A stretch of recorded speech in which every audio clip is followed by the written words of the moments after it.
galerinha, tudo bom com vocês? Espero que todos estejam em paz. Então vamos lá. Na nossa aula de hoje nós iremos discutir um pouco a industrialização no Brasil, ou seja, esse processo de industrialização, como foi que ele ocorreu, quais os fatores proporcionaram essa industrialização aqui no Brasil. Para iniciarmos, a gente vai começar com duas perguntazinhas. Como eram as atividades produtivas antes da industrialização no Brasil? Como eram produzidas essas mercadorias? Será que no Brasil as mercadorias que eram consumidas, elas vinham de fora ou eram produzidas aqui no nosso território? Outra pergunta é, por que a industrialização no Brasil ela foi tardia? Por que tardia? A Inglaterra, que foi a pioneira no processo de industrialização, ela começou esse processo a partir da segunda metade do século XVIII. E aqui no Brasil, nós só começamos a ter um processo inicial de industrialização no final do século XIX e efetivamente nas primeiras décadas do século XX. E aí a gente vai ver como foi esse processo de industrialização tardia aqui no Brasil. Para iniciarmos, a gente vai ver os fatores que retardaram esse processo de industrialização no Brasil. O primeiro foi o quê? O modelo econômico agroexportador implantado aqui nesse Brasil colônia. Vimos em outras aulas que Portugal implantou aqui um sistema baseado no latifúndio, na monocultura e no trabalho escravo.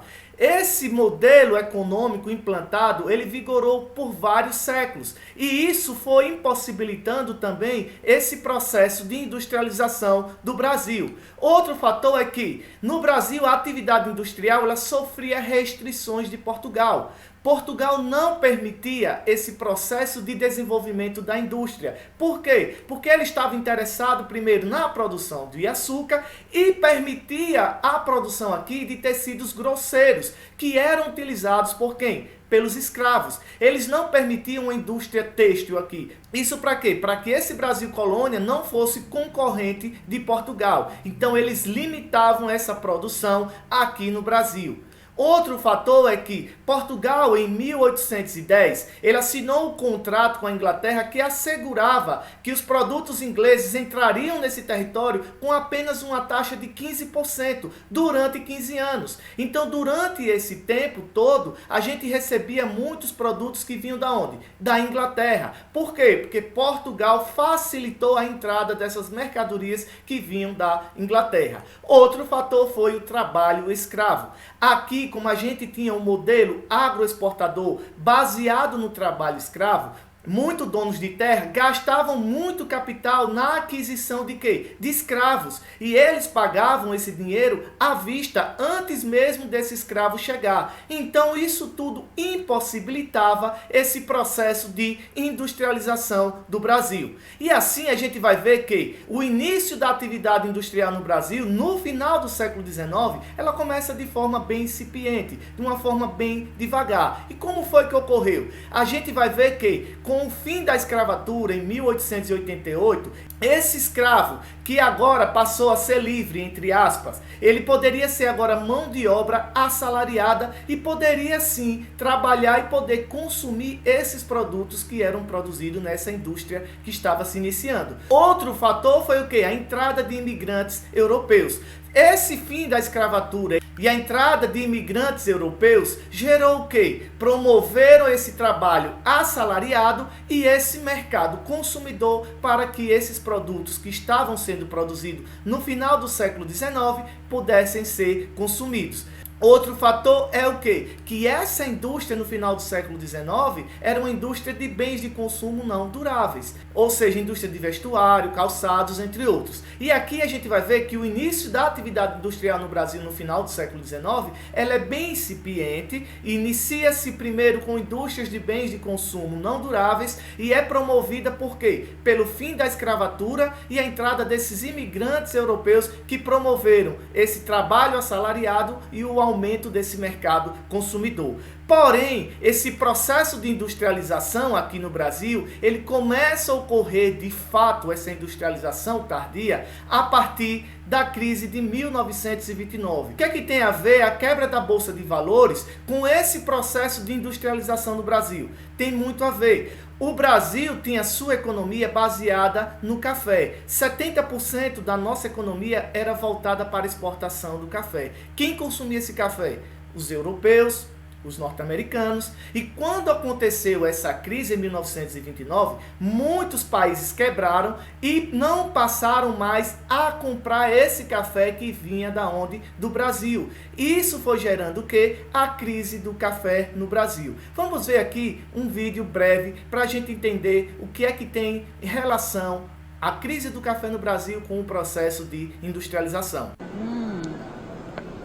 O café é uma das principais pistas para a gente entender a grande mudança que aconteceu na economia brasileira, quando ela passou de ser uma economia agrária e mercantil para uma urbano-industrial. No início do século, o café era o principal produto da nossa economia e foi ele o grande responsável pelo desenvolvimento acentuado da região sudeste. Era lá, especialmente no Planalto Paulista, que o café era cultivado, favorecendo a expansão da rede ferroviária e o crescimento das cidades. Uma outra pista muito importante para a gente entender essa grande mudança que houve na economia brasileira é a abolição da escravatura. Com o fim da escravidão, a mão de obra passou a ser de trabalhadores livres, assalariados, criando assim uma nova classe trabalhadora, formada por imigrantes estrangeiros e pessoas de outras regiões do Brasil, que foram atraídas pela expansão da economia cafeeira. Juntando tudo isso, o crescimento das cidades, a economia do café e o mercado de consumo regional, estavam criadas as condições para a implantação da indústria no Brasil, numerosas fábricas produzindo bens de consumo.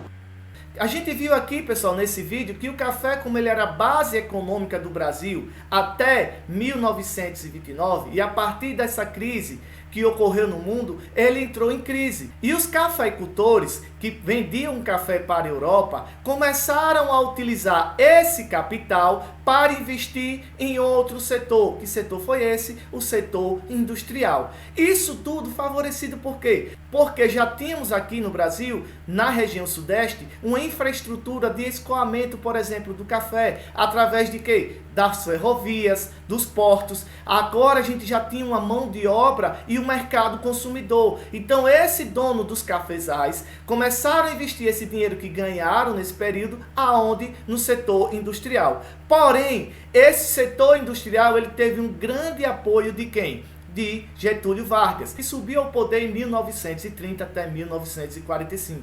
Quando Getúlio Vargas assume o poder, ele fez o quê? A destituição da oligarquia agroexportadora. Do início da República até 1930, quem dominava a política no Brasil era quem? Minas Gerais e São Paulo, que era chamada política café com leite. E Getúlio Vargas sobe ao poder um gaúcho e destitui essa oligarquia agroexportadora. E a partir desse momento começa a efetivar o processo de industrialização tardia no Brasil, com o governo de Getúlio Vargas. E assim a gente vai ver que esse processo ele foi impulsionado através da substituição de importação. O que foi que Getúlio Vargas fez? Ele criou um sistema de proteção para essa indústria que estava nascendo. Ele colocava elevados impostos para os produtos que vinham de fora do país. Se um produto vinha de lá da Europa, ele colocava 60% de taxa. Para quê? Para que os produtos que eram produzidos aqui no Brasil fossem vendidos em detrimento desses produtos que vinham de fora. E esse processo de proteção dessa indústria brasileira, ele foi denominado de substituição de importações. Para quê? Para incentivar esse processo de industrialização no Brasil. Outro fator que Getúlio Vargas fez foi criar várias empresas estatais. Ele criou, por exemplo, a Companhia Siderúrgica Nacional, ou seja, começou já a investir nessa indústria de base, a indústria pesada, que vai transformar esse mineral em matéria-prima, como ferro, aço. Também criou a Companhia Vale do Rio Doce, que por sinal foi vendida na década de 90 pelo presidente Fernando Henrique Cardoso. Também criou a Companhia Hidrelétrica do São Francisco, ou seja, a geração de energia para favorecer essa indústria que estava nascendo. Criou também a Petrobras, Eletrobras no seu segundo mandato e assim também fundou o Banco Nacional de Desenvolvimento Econômico e Social, como também ele criou as leis trabalhistas nacionais, como 13º, férias, licença maternidade. Tudo isso que Getúlio Vargas criou foi para criar mecanismo de fortalecimento dessa indústria nascente. Então Getúlio Vargas, ele foi um grande protecionista da industrialização brasileira. Ele criou mecanismo para favorecer esse crescimento e essa revolução industrial tardia aqui no Brasil. Porém, a gente vai ver o processo de internacionalização da indústria, que começa a ocorrer através do governo de Juscelino Kubitschek, que ele sobe ao poder em 1956 a 1960, e ele vem com um plano chamado Plano de Metas, que era fazer com que o Brasil crescesse 50 anos em 5. Vamos ver aqui esse breve vídeo. Em 1956, o presidente Juscelino Kubitschek toma posse. Criador do lema 50 anos em 5, JK, como era conhecido, incentivou o desenvolvimento da indústria, em especial na região sudeste. Ele acreditava que a região se transformaria em um polo de desenvolvimento para todo o país. A política de JK não diminuiu a pobreza que havia em algumas regiões do Brasil, em especial no Nordeste. A gente viu aqui nesse vídeo que Juscelino Kubitschek, ele tinha uma meta de desenvolvimento desse país. E para isso, ele foi contraindo bastante empréstimo e elevou também a dívida externa do Brasil.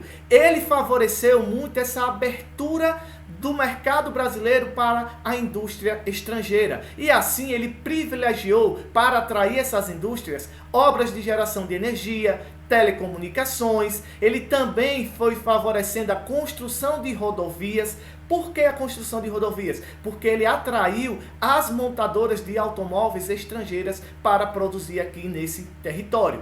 Outro mecanismo de abertura foi que ele abriu para a indústria estrangeira produzir eletrodomésticos aqui e alimentos. E a gente vai ver que Juscelino Kubitschek, ele pautou a sua política industrial no tripé: capital nacional, que seria a indústria de bens de consumo não duráveis, com o capital estatal, onde ele foi criando um mecanismo de infraestrutura para atrair esse capital estrangeiro, essa indústria de bens de consumo duráveis. E assim ocorreu esse processo de abertura industrial aqui no Brasil a partir do governo de Juscelino Kubitschek. E a gente vai ver essa distribuição da indústria no território brasileiro. Vocês viram que na política de Juscelino Kubitschek, ele criou um mecanismo para favorecer essa industrialização aonde? Na região sudeste. Então a gente vai ter aqui no Brasil uma maior concentração industrial aonde? Na região sudeste, na região sul do país. Na região nordeste a gente vai ver pouco processo de industrialização, bem assim na região norte.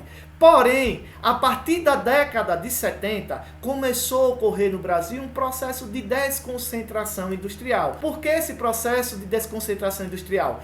Ocorreu o esgotamento da cidade de São Paulo. Como assim? Como tinha muitas indústrias concentradas nessa região, começou a ocorrer a escassez de terreno, começou também a ter muito congestionamento de trânsito, que dificultava o escoamento dessa mercadoria.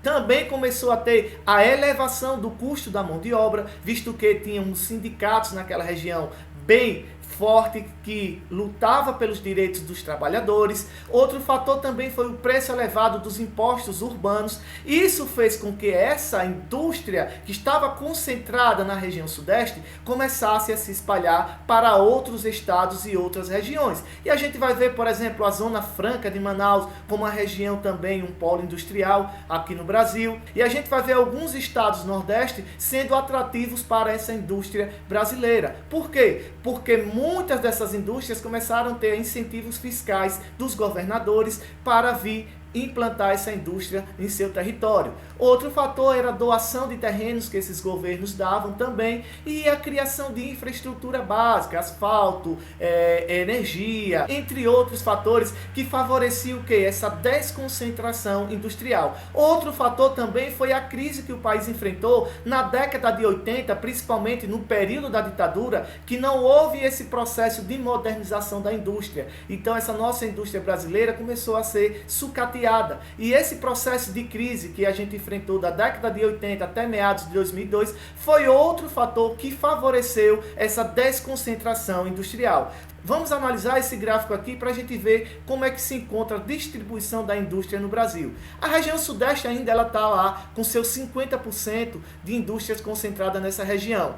Depois temos a região sul com 23,3%, a região nordeste subiu muito, foi para 15%, a região norte 3,5% e a região centro-oeste 7,1%. E assim a gente tem essa distribuição das indústrias por regiões no Brasil. Então, galerinha, nessa aula a gente viu um pouco esse processo de industrialização, vimos os fatores que retardaram esse processo de industrialização no Brasil, também vimos como a crise de 1929, que culminou com a crise do café, influenciaram a esses donos dos cafezais investir seu capital na indústria nascente no Brasil. Vimos também a política industrial implantada por Getúlio Vargas e assim vimos essa internacionalização da economia, a abertura do mercado nacional para as indústrias estrangeiras a partir de Juscelino Kubitschek. E assim a gente tem uma noção desse processo de industrialização tardia que aconteceu aqui no Brasil. Desse modo, galerinha, a gente fica por aqui, utilizem a aula, leiam os textos, fiquem em paz e um abraço a todos.